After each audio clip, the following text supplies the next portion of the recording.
한국 드라마와 영화, 음악이 전 세계적으로 각광을 받으며 한류 열풍이라는 말이 생겨났습니다. 한국 문화의 우수성을 세계 만방에 자랑하고 있다고 생각이 되어집니다. 그 덕에 경제적인 효과도 좋고 외국에서 한국인들의 위상이 높아져 있습니다. 매우 자랑스러운 일입니다. 이런 한류 열풍 그 중심에 젊은 아이돌 스타들이 있습니다. 지금 뉴질랜드 이민자 출신의 로제라고 하는 이 가수와 팝스타 브루노가 부른 아파트가 전 세계를 휩쓸고 있습니다. 한번 앞부분만 해볼까요? 시작. 예, 중독성이 매우 강한 노래이죠. 너무나 단순한 리듬에 한 번만 들으면 머리에 콱 박혀서 너도 나도 다 흔들거리며 아파트를 외치고 다닙니다. 그런데 말입니다, 이 노래의 가사가 어떤 내용인지 아십니까? 혹시 아시나요? 영어 가사를 번역하면 이렇습니다. 네 폰으로 보냈지만 진짜로 네 입술에 키스하고 싶어. 그게 내가 바라는 거야. 느낄 수 있는 걸 나에게 줘. 오오오. 넌 내가 너를 원하는 것처럼 날 원하지 않니, 베이비? 넌 내가 너를 필요로 하는 것처럼 날 필요로 하지 않니? 지금 내일은 자고 오늘 밤엔 미쳐보자. 네가 해야 할 일은 아파트에서 나를 만나는 것뿐이야. 네가 원하는 건 뭐든 괜찮아. 이 아파트를 클럽으로 바꾸자. 술, 춤, 연기, 파티, 밤새도록 건배 어때? 내일은 자고 오늘 밤엔 미쳐보자. 네가 해야 할 일은 아파트에서 나를 만나는 것뿐이야. 이제 게임의 룰을 알겠지? 준비됐어? 내가 널 데리러 갈 거니까 기다려. 가는 중이야. 어떻습니까? 매우 태폐적인 가사입니다. 한마디로 말해 아파트에서 광란의 밤을 만들어 보자는 겁니다. 우리는 의미도 모른 채 따라 부르고 있지만 완전히 미친 노래입니다. 실제로 말레이시아에서는 주의보를 내렸습니다. 이 노래에 빠지는 것이 아무것도 아니라고 생각할 수 있을 수 있습니다. 그저 음악일 뿐이고 노래일 뿐이라며 쉽게 생각할 수도 있습니다. 하지만 따라 부르다 보면 그것이 사고를 지배하고 나의 가치관이 되어버리고 맙니다. 이것이 문화의 힘입니다. 동성애를 아름답게 그리는 영화, 드라마를 보고 나면 동성애 옹호자로 바뀌어버립니다. 그래서 요즘 모든 드라마에는 반드시 동성애를 미화시킨 부분이 많습니다. 이번에도 오징어 게임에 바로 그런 장면이 나오더라고요. 어떤 교육적인 힘보다 강한 것이 문화입니다. 조금씩 젖어들고 나면 결국에는 다 넘어가게 되기 때문입니다. 우리들이 따라 부를 수 있는 건전한 가요가 아닙니다.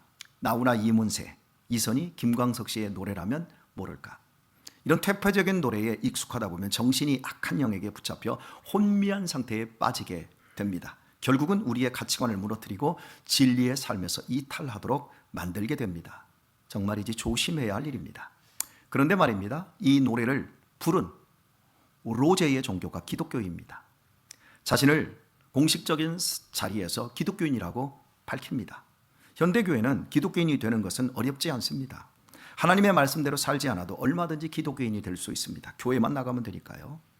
교회에 1년에 한 번만 나가서 예배 드려도 자신을 크리스찬이라고 합니다. 아니, 어린 시절에 모태신앙으로 태어났고 지금은 아예 신앙생활을 안 해도 자신의 종교를 안 해, 아니면 자신은 기독교인이라고 밝힐 수 있습니다.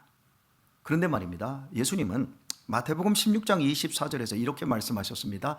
아무든지 나를 따라오려거든 자기를 부인하고 자기 십자가를 지고 나를 쫓을 것이니라. 누구든지 제 목숨을 구원코자 하면 잃을 것이요 누구든지 나를 위하여 제 목숨을 잃으면 찾으리라. 사람이 온 천하를 얻고도 제 목숨을 잃으면 무엇이 유익하리요? 사람이 무엇을 주고 제 목숨을 바꾸겠느냐. 예수님을 믿는 것이 만만치 않다라는 걸 말씀하고 있죠. 예수님을 정말 믿는 크리스찬이라고 한다면 자기 부인과 십자가를 지는 일은 필수입니다.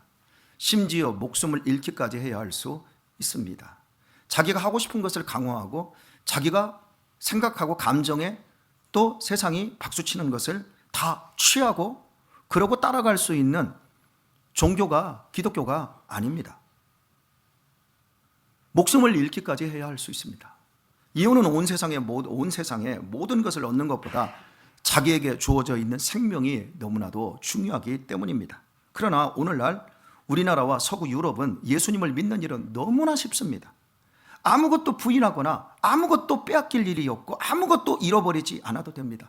세상 사람들하고 똑같이 다 갖고 다 누리면서도 기독교인이라고 하면 사람들은 다 퉁치고 넘어갑니다. 그러나 우리는 서로의 인정과 사람들의 공식적인 인정, 이런 것보다 더 중요한 건 하나님이 우리를 정말 인정하시느냐가 중요한 거죠. 저는 이 로제라는 가수의 신앙을 절대 폄하하고 싶은 마음은 추호도 없습니다. 그가 그리스도인이라고 하면 저는 그리스도인이라고 인정할 것입니다. 그러나 참된 크리스찬이라고 한다면 가서도 안 되고 가져서도 안 되고 불러서도 안 되는 선악과가 분명히 있습니다. 예를 들어 볼까요? 제가 중년의 외모가 제법 신사적이잖아요. 아멘 하면 이럴 때 얼마나 좋을까. 우리 이화수 권사님만 제일 먼저 아멘 하네. 복이 있을지어다. 할렐루야. 다시 한번요. 제가 중년의 외모가 신사적이잖아요. 그죠? 그래서 광고회사로부터 거액을 받고 룸살롱에서 술에 취한 모습으로 20대의 아가씨들과 어깨동무하고 노래 부르는 술 광고를 찍고 거액의 11조를 교회에 드렸다고 해봅시다. 날마다 광고가 나오고 제가 유명해져서 방송 인터뷰도 계속 나오는데 그때마다 저는 목사님을 자랑스럽게 내세운다고 합시다. 신앙은 자유고 술 광고를 찍은 것은 목사로 찍은 것이 아니라 잘생긴 중년으로 찍은 것입니다. 그렇다면 여러분이 저에 대해서 믿음이 좋은 유능한 목사님이시라며 칭찬하시겠습니까? 당장 사임하라고 협박하시겠습니까? 불을 보듯 뻔한 일입니다. 하나님을 아버지로 믿는 사람은 분명 이 세상 문화와 다른 양식으로 행동하고 살아야 할 부분이 있는 겁니다. 갖고 싶어도 버려야 되고요. 가고 싶어도 안 가야 하고요. 먹고 싶어도 참아야 되고요. 부르고 싶어도 멈춰야 하는 것이 분명히 있다라는 거예요. 그래서 네가 나를 따라오려거든 자기를 부인해야 된다. 그리고 나 때문에 네 십자가를 져야 된다라고 말씀하고 있고 실제 자기 목숨을 버리면서까지 그 길을 가는 사람이 그리스도인인 거예요. 예를 든 것처럼 목사의 타락 문제는 목사 개인의 사임으로 끝을 낼 수 있지만 문화라는 힘으로 많은 크리스찬들의 정신과 삶을 병들게 하는 능력 있는 크리스찬들의 문제는 정말이지 나중에 크게 각오해야 할 일이 될 수밖에 없습니다. 그들은 지금 자신이 무엇을 하고 있는지를 모르는 거예요. 아무리 사회가 발달하고 문화적인 양식이 높아졌다 할지라도 이 세상은 거대한 무덤입니다. 깨끗한 옷을 입고 좋은 환경을 누리고 있지만 그 본질은 썩어 있고 사람은 반드시 죽어야 합니다. 삶의 목적은 소유를 넓히는 데 있지 않고 죽음의 무덤에서 나갈 수 있는 진리를 찾아가는 데 있는 겁니다. 얼마나 많은 희생과 각고의 노력이 필요하다 할지라도 반드시 이 죽음을 극복하고 영생을 취해야 한다는 말입니다. 종교인들만이 취할 자세가 아니라 모든 사람들이 가져야 할 인생의 목표는 죽음을 이기는 방법이어야 합니다. 그러나 죽음을 극복할 방법은 이 세상에 없습니다. 죽음 앞에서 인간은 절망 자체입니다. 하지만 너무나 감사하게도 하나님께서는 유대인들을 선택하셔서 죽음에서 건져주실 메시아, 구원자, 하나님의 아들을 약속해 주셨습니다. 유대인들은 온갖 풍상을 거치면서도 1500년 동안 하나님의 약속된 말씀을 붙들고 하나님의 구원자, 하나님의 아들 메시아를 기다려왔습니다. 그리고 때가 되어 메시아가 그들의 땅에 예언된 그대로 나타나셨습니다. 그분은 갈릴리 사람 예수님이셨습니다. 출생에서부터 자라나는 과정, 사역의 과정 모두가 구약 성경에서 예언된 그 메시아였습니다. 공생애를 시작하시고 그분의 입에서 나오는 권세 있는 말씀들과 나타내시는 기적은 엄청난 것이었습니다. 그는 틀림없는 약속된 구원자였습니다. 오병이어의 기적, 무리를 걸으시고 소경의 눈을 뜨게 하시고 안진뱅이를 일으켜 세우시고 바람과 물을 끄주지시고 귀신 들린 자를 고치고 벙어리의 귀를 들리게 하십니다. 사람들은 이것을 기적이 아닌 표적이라고 고백합니다. 즉 메시아를 의미하는 신호라는 말입니다. 오늘 본문 47절에서도 이 사람이 많은 표적을 행하고 있다고 고백하고 있습니다. 예수님은 분명 죽음보다 크신 구원자임에 틀림없음을 바리새인들과 대제사장들도 인정하고 있는 겁니다. 예수님은 죽었고 장사 지낸 지 4일이나 지난 시체를 무덤에서 걸어 나오게 했습니다. 결정적인 구원자라는 표적입니다. 이 장면을 본 많은 사람들은 예수님을 구주로 믿게 되었습니다. 죽음의 공포, 죽음의 문제에 고민하던 자들은 예수님을 통해서 영원히 살 길을 발견했기에 얼른 믿을 수 있었습니다. 그러나 표적이라 자기 입으로 말하면서도 바리새인들과 제사장들은 예수님을 믿기는커녕 죽여버리기로 뜻을 모으게 됩니다. 그들은 나사로의 죽음과 죽음으로부터 나사로를 풀어 자유케 하신 예수 그리스도의 이야기를 분명히 보고받았습니다. 자신들의 측근으로부터 틀림없는 사실로 보고받았습니다. 대제사장들이 누구입니까? 이스라엘 사회에서 가장 하나님을 잘 믿고 하나님과 가깝고 믿음의 본이 되어야 할 사람이었습니다. 바리새인들이 누구입니까? 하나님의 법을 철저히 지키는 경건한 사람들이었습니다. 그들은 분명히 예수님을 바르게 알아보았습니다. 그럼에도 예수님을 해하기로 결정을 내려버렸습니다. 우리가 짚고 넘어가야 할 신앙의 문제는 이것입니다. 바르게 알고 있다고 진리에 바로 선 것이 아닙니다. 착각하지 마십시오. 어린 시절부터 교회 다녔다고, 나는 다 안다고, 제자 훈련 다 했다고, 나는 모태신앙으로 태어났다고, 그래서 누구보다도 바르게 안다고, 진리에 섰다고 여러분 자만하지 마십시오. 대제사장들과 바리새인들처럼 제자 훈련을 했고 오랜 신앙 경험이 있다고 해도 참된 신자가 아닐 수 있습니다. 내 영혼의 구원이 보장되지 않을 수 있습니다.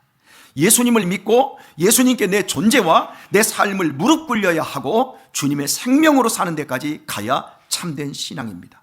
그렇지 않으면 쭉정이 되는 겁니다. 마지막 날에 모두 불태워버릴 쭉정이 되는 겁니다. 청함을 받은 자는 많아도 택함을 입은 자는 적다라는 우리 주님의 경고를 들으셔야 됩니다. 즉 자기의 욕망과 세상 가치관을 부인하고 예수님을 믿는 것 때문에 짊어져야 할 십자가를 지고 말씀에 순종하며 사는 사람, 그 사람만 참 크리스찬이라고 할 수 있습니다. 대제사장들과 바리새인들은 행여나 죽은 자를 살려내는 예수님을 모든 유대인들이 믿고 따라 나서면 그들의 아성인 종교적인 기득권이 상실되지는 않을까만 염려할 뿐이었습니다. 자기를 부인할 생각이 전혀 없었습니다. 예수님을 모든 유대인들이 믿고 따라 나서고 예수님께 사람들을 선동하여 로마의 반기를 들고 독립운동이라도 일으킬 경우 그들이 로마로부터 유인받은 정치적 권세나 사회적 지위를 박탈당하지는 않을까만 근심하였습니다. 더 쉽게 말해 그들은 자신들의 지위와 재물과 기득권을 지키는 일이 영원한 생명을 얻는 일보다 중요했습니다. 저는 목사입니다. 목사로서 이 길을 가고 있습니다만은 제 동기들 850명이 신학대학원에서 졸업을 했습니다. 그리고 지금 그 길을 가는 사람은 100여 명도 되지 않습니다. 신학교 시절 출발하면서부터 목회를 통해서 자신의 야망을 이루려고 했던 사람은 바람과 함께 다 사라지고 말았습니다. 그러나 예수님을 위해서 죽으려고 했던 그 사람들만이 허덕이며 이 길을 가고 있습니다. 자기를 부인하지 않고 자기 십자가를 지지 않고는 절대 주님께서 쫓아오라고 하신 그 길을 가는 것 어렵습니다. 중간에 다 대제사장들이 갔던 길, 중간에 이 바리새인들이 갔던 길로 다 빠져버립니다. 죽음의 권세를 이기는 예수님을 만난 것은 그들에게 영원한 생명 얻을 절호의 기회였지만 그들은 예수 그리스도를 죽여버리는 것으로 답했습니다. 단 한 번쯤이라도 자신의 죽음에 대하여 진지하게 생각하였던들 이처럼 어처구니 없는 선택을 하지는 않았을 것이건만 그들은 누리고 지켜야 할 권세와 재물이 너무나 많았기에 자신의 죽음에 대해 생각할 겨를이 전혀 없었습니다. 이렇게 어리석은 결정을 하는데 의견을 내고 공회원들을 선동한 사람에 대해 49절은 이렇게 증거해 줍니다. 그 중에 한 사람, 그의 대제사장인 가야바가 저에게 말하되, 예수님을 죽음에 이르게 한 결정적인 역할을 한 사람은 가야바였습니다. 그는 죽이기로 결의하는데 의견을 내었을 뿐만 아니라 실제로 예수님의 재판과 십자가형을 주도하였습니다. 가야바는 로마 제국의 통치하에 있던 유대에서 대제사장의 직책을 맡은 인물입니다. 재직 기간이 주 18년부터 36년까지 총 18년간 대제사장으로 재임하였습니다.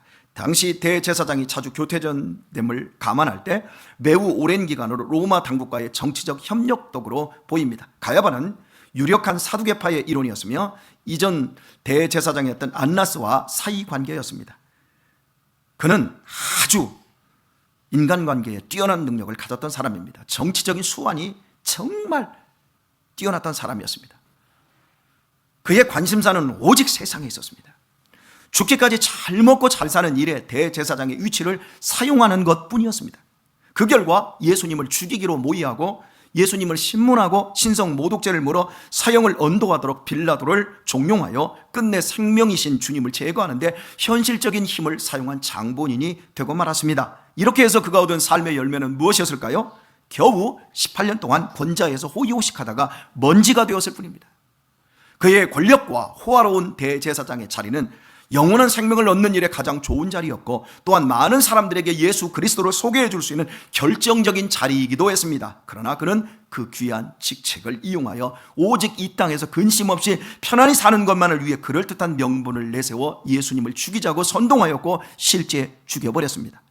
자신과 많은 사람들의 운명을 바꿀 그 절호의 찬스를 걷어차버린 그의 영혼이 지금 어디에서 무엇을 하고 있겠습니까? 지옥에서 이가 갈리는 고통을 참으며 한탄하고 있지 않겠습니까? 그렇다면 가야바의 힘과 영향력에 의해 들러리처럼 몰려다닌 사람들은 어찌 되었을까요? 그들 역시 예수님 앞에 나아가 영원한 생명 얻을 기회를 날리고 이 땅에서 모든 부귀영화를 내려놓고 죽음의 밥이 되는 날 폐기 처분되고 말았습니다. 모두 먼지가 되고 말았습니다. 신앙은 잃어버리는 것입니다. 영원한 생명이신 예수님을 얻기 위하여 모든 것을 잃을 수도 있습니다. 유대인들은 아무것도 잃고 싶지 않았고 예수님을 절대적으로 사랑하는 것은 받아들일 수가 없었습니다. 그래서 죽음을 이기는 놀라운 표적을 보고서도 자신들이 사랑하는 그 하찮은 먼지 같은 것을 지키고자 예수님을 죽였습니다. 오늘날 현대교회는 바른 신앙을 확인하기가 아주 어렵습니다. 예수님을 믿어도 잃을 것이 전혀 없기 때문입니다. 생명을 잃지도 않고 핍박을 받을 일도 없습니다. 이런 이유로 예수님 믿는 것이 우습게 되어버렸습니다. 나의 생명을 포함하여 가지고 있고 누리고 있는 모든 것은 잠시 잠깐 하나님께서 나에게 맡겨주신 것들 뿐입니다. 주님이 우리를 지키시고 붙잡아 주시기 때문에 우리가 숨을 쉬며 살고 있지 우리의 인생은 허망하기 이를 데가 없습니다. 우리는 내 생명을 내가 정한 것이 아닙니다. 하나님께서 정해주신 것만큼만 살 뿐입니다. 우리의 생사화복은 하나님의 손에 있습니다. 하나님이 그만이라고 하면 어떤 인생도 세상을 떠나야 합니다. 하나님이 그만하면 어떤 인생도 그 자리에서 밥숟갈을 놓고 떠나는 거예요. 뭐 나이가 어리든 건강하든 아무런 상관이 없는 거예요. 그러므로 우리는 필사적으로 하나님의 은혜를 구하며 이 땅에 사는 날 동안 진리를 따라 살아야 하는 겁니다. 안타깝게도 믿지 않는 사람들은 자신의 인생을 스스로 지킬 수 있다고 생각하고 행복하게 할 수 있다고 믿습니다. 주식, 부동산, 비트코인, 채권과 보험과 예금 등 다양한 방법으로 투자를 합니다. 자본이 부족해서 투자할 것이 없는 사람들은 로또 복권이라도 사서 매주 한 방에 인생을 바꾸어 보려는 믿음을 갖습니다. 토요일 날까지 믿음을 갖습니다. 나에게도 이런 행운이 있겠지. 그러면서 자신의 허약한 그 인생을 그 복권에 맡기고 잠시 잠깐 자기를 잃어버립니다. 하지만 곧 다가올 죽음과 그 이후의 영원한 생명에 대해서는 전혀 투자도 하지 않고 믿음을 가지려 하지 않습니다. 그러나 예수님을 구주로 믿는 우리들은 예수님에게 인생을 투자했고 예수님께 우리의 전 소망을 두고 사는 사람들입니다. 진정으로 안전하고 확실한 투자는 영혼의 때를 위한 투자라고 믿고 하늘의 보화를 쌓는 사람들이 저와 여러분들을 믿습니다. 인정하십니까? 그런데 말입니다. 우리들이 알게 모르게 얼마나 세상에 매여 있는지 아십니까? 죄에 대해서는 눈 하나 깜짝하지 않으면서도 자기가 소유하고 있는 주식이나 비트코인이 가격이 폭락하거나 집값이 떨어지면 눈물을 흘립니다. 드라마 보면서는 펑펑 울지만 믿지 않는 내 피부치들의 구원을 위해 흘릴 눈물은 전혀 없습니다. 우리 학생들, 우리 젊은이들, 여러분들이 좋아하는 아이돌 스타들의 근황은 정확하게 알면서 여러분 자신들의 근황에 대해서, 영혼의 근황에 대해서는 전혀 모르는 사람들이 얼마나 많은지 모릅니다. 내 영혼의 안전과 양식을 제공하는 교회에 대해서는 관심이 이만큼도 없으면서 세상 경제, 세상 정치 돌아가는 것에는 일희일비하며 분노하며 사는 사람들이 얼마나 많습니까? 믿음은 있다고 하지만 그 정신과 삶이 이 세상과 밀착되어 있습니다. 저는 이런 분들을 보면 걱정됩니다. 육신의 때가 어느 날 훅 하고 지나가 영혼의 때가 시작되면 대체 어떻게 영원한 세계로 이사 갈 수 있을지 모르겠습니다. 사람들이 좋아하는 이 세상의 것들은 탐내고 욕심껏 갖고 마음껏 누리라고 준 것이 아닙니다. 서로 돕고 돌보아 주라고 맡기신 것입니다. 재산도 많이 가지십시오. 공부도 많이 하십시오. 그러나 가야바와 대제사장들과 바리새인들처럼 자신을 통제하지 못할 만큼은 가지지 마십시오. 너무 많이 가지고 누리는 것에 익숙해지면 나중에 포기하고 내려놓기가 힘들어집니다. 인간은 죽을 때 빈손으로 왔던 처음의 자리로 돌아가야 하는데 멀리 가면 원점으로 돌아오는데 더욱 힘들어집니다. 가야바처럼 영원히 못 돌아올 수도 있습니다. 쌓아두고 혼자만 누리려며 가야바가 됩니다. 이 세상의 문화가 요구하는 대로 다 누리고자 욕심내지 말고 자기를 부인하고 십자가를 지는 것이 지혜입니다. 여러분 부탁드립니다. 내 자식 키울 때 세상 애들하고 똑같이 키우려고 하지 마세요. 세상 사람들이 하는 그 방식 똑같이 따라가 보세요. 허리 이고 등골 이고 결국에는 신앙이 쉬어버립니다. 하나님께 맡기시기를 축복합니다. 하나님의 방법으로 키우시기를 바랍니다. 아이가 자라나면서 지혜가 넘치고 많은 사람과 하나님에게 사랑받는 자녀가 될 수 있도록 해주시기를 축원합니다. 이 지혜가 있어야 돼요. 똑같은 세상의 보류를 만들어 놓고 그 위에 올려놓고 자식을 우상을 삼으면 하나님은 그 자식을 반드시 찍어내십니다. 얼마나 많은 엄마들이 40대, 50대, 60대 엄마들이 피눈물을 흘리는 줄 아십니까? 자녀들 때문에. 바로 자녀들을 우상으로 만들었기 때문에 그래요.